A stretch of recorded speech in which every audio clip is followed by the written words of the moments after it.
न जाने ये बेटी भी क्या अजीब चीज़ होती है। बेटी जब शादी के स्टेज से ससुराल जाती है तब पराई नहीं लगती, मगर जब वो मेके आकर हाथ मुंह धोने के बाद सामने टंगे टॉवल के बजाय अपने बैग से मुक्तसर सा रुमाल से मुंह पोंछती है तब वो पराई लगती है। जब वो बावर्ची खाने के दरवाजे पर नामालूम सी खड़ी हो जाती है तब वो पराई लगती है। जब वो पानी के गिलास के लिए इधर उधर आंखें घुमाती है तब वो पराई लगती है। जब वो पूछती है वॉशिंग मशीन चलाऊं क्या तब वो पराई लगती है। जब मेज़ पर खाना लगने के बाद भी बर्तन खोलकर नहीं देखती तो वो पराई लगती है। जब पैसे गिनते वक्त अपनी नज़रें चुराती है तब वो पराई लगती है। जब बात बात पर गैर ज़रूरी कहके लगाकर खुश होने का ड्रामा करती है तब वो पराई लगती है। तब हमेशा के लिए पराई होगी ऐसे लगती है। लेकिन गाड़ी में बैठने के बाद जब वो चुपके से आप आंखें छुपा के खुश करने की कोशिश करती तो वो परायापन एक झटके में बह जाता, तब वो पराई सी लगती है। नहीं चाहिए हिस्सा भैया, मेरा मायका सजाए रखना, कुछ ना देना मुझे, सिर्फ मोहब्बत बरकरार रखना। बच्चों के जहन में मेरा मान बरकरार रखना। बेटी हूँ हमेशा इस घर की, ये आज़ाद सजाए रखना।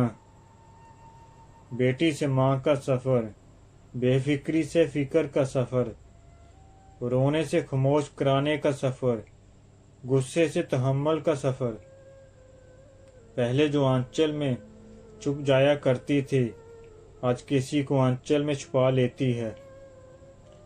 पहले जो उंगली पे गर्म लगने से घर को सर पर उठाया करती थी आज हाथ जल जाने पर भी खाना बनाया करती है।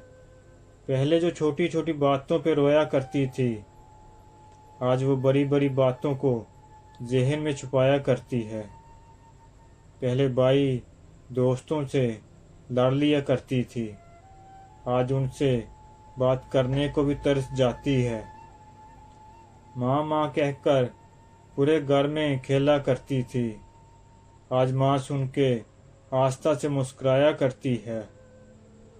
10 बजे उठने पर भी जल्दी उठ जाना होता था आज 7 बजे उठने पर भी लेट हो जाया करती है।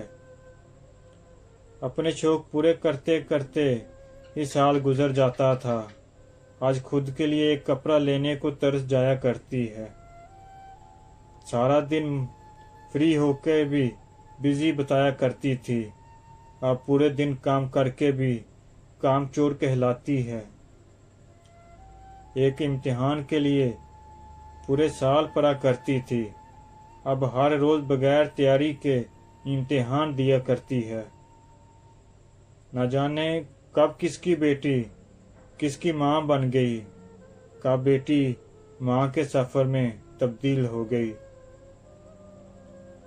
बेटी की उम्मीद पे वक्त बाप पूरा उतरता है, ये किसी और के बस की बात नहीं। बाबा मुझे छोड़कर गए तो ज़माने ने बताया कि जिन बेटियों के बाप नहीं होते उनका कोई भी हमदर्द नहीं होता। बेटे अगर औलादे नरीना होते हैं तो बेटियां भी औलादे नगीना होती हैं और नगीनों को ठेस नहीं लगनी चाहिए चाहे वो अपनी हो या पराई। और जिस दिन तुम बेटी के बाप बन जाओगे जब वो तुम्हें माल नहीं मान नजर आएगी।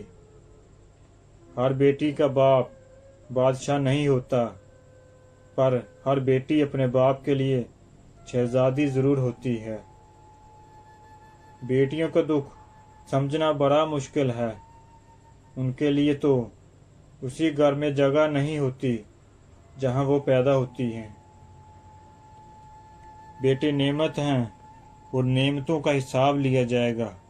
बेटियां रहमत हैं और रहमतों का कोई हिसाब नहीं। बेटियां फूलों की तरह होती हैं, उनकी कदर करो, क्योंकि ये फूल आपके घर की जीनत हैं। बेटी रहमत का दरवाज़ा, बख्शिश का जरिया और जहन्नम की डाल है। बेटी की कदर करें। बेटियां सबके नसीब में कहाँ होती हैं। घर जो खुदा को पसंद आ जाए वहाँ होती हैं। बेटी अल्लाह की रहमत होती है और रहमत कभी बोझ नहीं होती।